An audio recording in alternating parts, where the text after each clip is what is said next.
On the second day of our marriage, my mother-in-law woke me up at 4 a.m. to cook breakfast for the whole family. I hopped on a red-eye flight back to Beijing, and her entire family lost their minds. It was the morning after our wedding. I was dead asleep when someone started shaking me. I thought it was my husband Gu Chuan. I was about to snap. Then I heard my mother-in-law's voice telling me to get up. Her face was right in mine. I nearly screamed.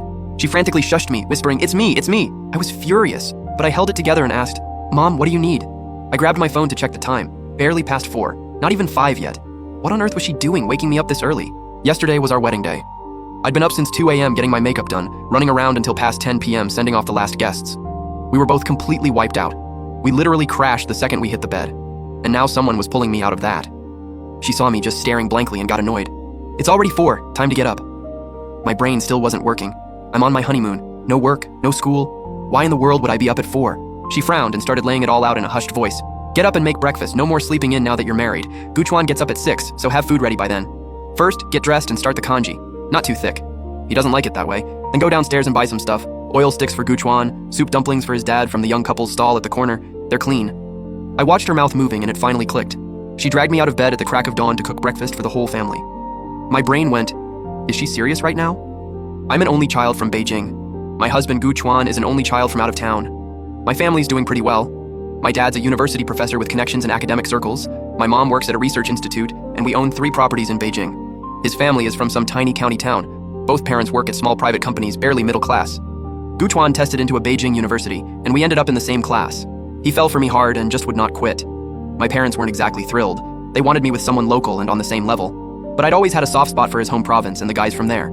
And honestly, Gu Chuan treated me like a queen.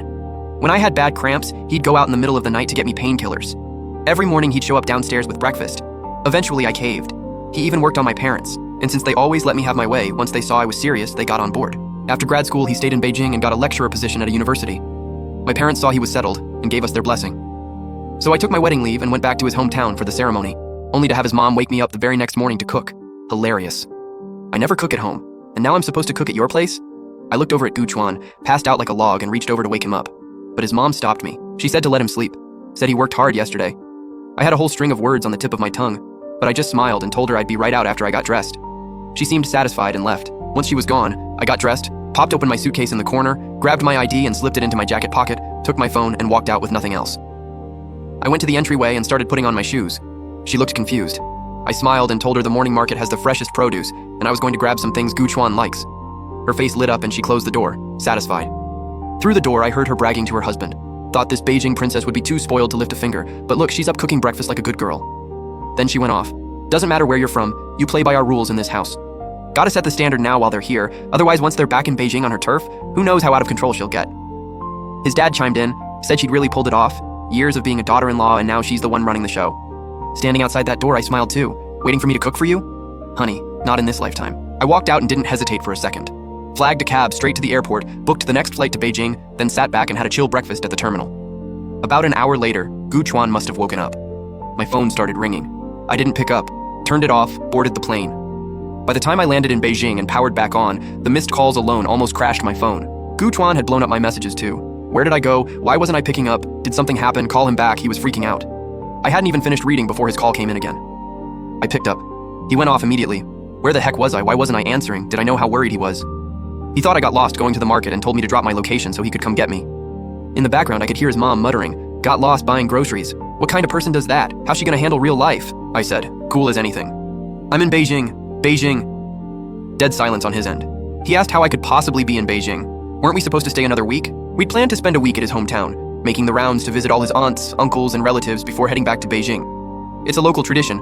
After the wedding, the new couple goes door to door to important relatives, shares a meal, and the relatives give the bride a red envelope.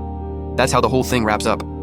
But now the visits hadn't even started and the bride had already vanished. His voice got more tense. I laughed coldly and said I just didn't feel like cooking.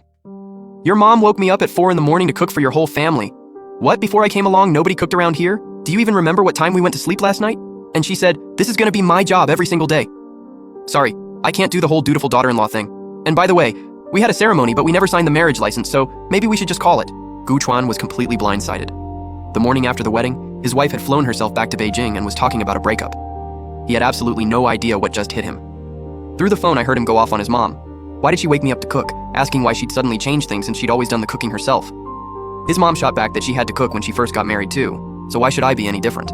Gu Chuan fired back that those were completely different times. His dad told him to watch how he talked to his mother and said she was just looking out for them. Gu Chuan wasn't having it, said his mom was just being controlling, and what kind of person makes a new bride get up at 4 in the morning? His mom doubled down, saying I'd married into the family and wasn't going anywhere. Gu Chuan snapped, "Married? We haven't even filed the paperwork." Meanwhile, I'd made it back home. My parents were shocked to see me. They figured I'd still be at Gu Chuan's hometown doing the family visits, not back already. I told them what happened, how his mom woke me up at 4 in the morning to cook for the whole family.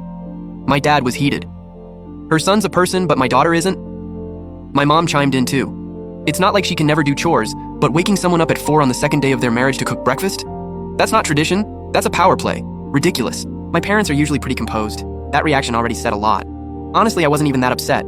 I'd seen this playbook 100 times on social media. Mother-in-law moves fast while the new bride is still too polite to push back, trying to lock in the pecking order early. But she picked the wrong one. I have zero patience for that. Make me happy and we're cool. Rub me the wrong way? Nobody's having a good day. You want to control me? Come back in your next life. I calmed my parents down, then took them out for a nice hot pot dinner. If getting married means cooking for your in-laws every day, I'd rather stay single and eat hot pot. Can his family's energy even hold a candle to that? Right in the middle of dinner, his mom called. Her tone had completely flipped. Said she was just joking, told me not to be upset, begged me to come back, said she'd cook for me and that Gu Chuan was losing his mind. Gu Chuan losing his mind? Sure. She was the one losing her mind. I told her, "Nah, I'm good, Mom. I can't cook anyway. I'd feel bad just showing up and eating. Better I stay out of your way." She laughed it off and said we're family. Nothing to be embarrassed about. I could just show up and eat. I said it still didn't feel right, too rude. Better to just stay put and let them enjoy their meals. She panicked. Said she'd already humbled herself and asked nicely. What more did I want? For her to get on her knees. Said I was young and shouldn't hold a grudge against an older woman. I hung up on her. Get on your knees? Ma'am, you're not in a drama, but sure, go ahead and try it. Gu Chuan kept blowing up my phone too. Said his mom admitted she was wrong, begged me to come back, offered to kneel on a washboard as punishment. Said he hadn't eaten since I left, and asked if I really didn't care. I didn't. Put the phone down and kept enjoying hot pot with my parents. Whether you eat or not is not my problem. Feeling sorry for your man is how all the trouble starts. I'm not going back until we get some things straight. Then the family group chat blew up. His aunt posted a photo of a whole spread she'd cooked, telling Gu Chuan to bring the new bride over and that she had the red envelopes ready. His mom replied that they'd skip today. The kids were tired from the wedding and needed a day to rest. She figured I was too proud to air dirty laundry in front of the whole family. She had no idea I was about to go ahead and post in that very group chat.